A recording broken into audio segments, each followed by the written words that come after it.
Taking a look at some of our Alaska news for Wednesday, September 20th, 2017. They have confirmed that a body that was found near the mouth of the Kenai River is that of a missing Colorado fisherman. The 63-year-old went overboard along with 3 others in the boat when they hit some rough water. Nobody on board was wearing a life jacket. 3 of them managed to make it to shore. He did not.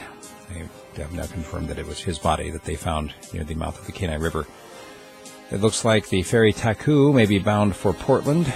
The high bid in the state sale, $300,000. It is going to become a floating hotel.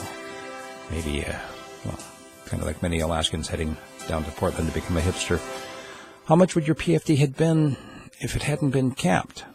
As you know, the legislature followed the governor's example. Last year, the governor just simply went in and said, yeah, I know we have this formula for how to determine the amount of the PFD, but I'm just going to veto half of that money. Well, the legislature followed his example this year and just said, we're just going to set the amount and leave the rest in there. So they set the amount at $1,100.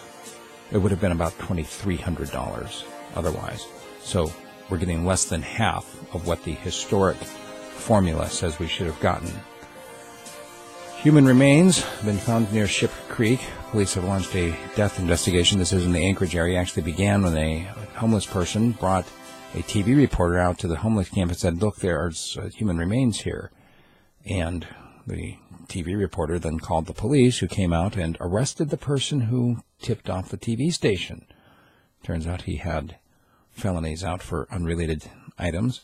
And they're like, well, why didn't he call the police first? The state of Alaska has paid to settle false claims made in the SNAP program. That was basically the food stamp program. I guess the way that was managed led to some false reporting, which actually ended up getting Alaska grant money that Alaska didn't deserve. If that makes sense. So now we've paid it back. The Marijuana Control Board is planning November meetings to talk once again about legalized on-site usage here, as the Fairbanks Borough Assembly has killed on-site cannabis use locally. Took a vote on this week, basically saying, no, we're not going to support it. And looks like the last cruise ship of the season left Anchorage on Monday. Time to settle in for winter. Number of other stories that we don't have time for, including the reaction in Juneau to the 2015 Transgender survey, or the annexation discussion going on in Soldotna, or the Alaska lawmaker who's been charged with a hunting violation for driving an ATV, where he's been driving an ATV for years because he thought it was legal and it turns out it wasn't.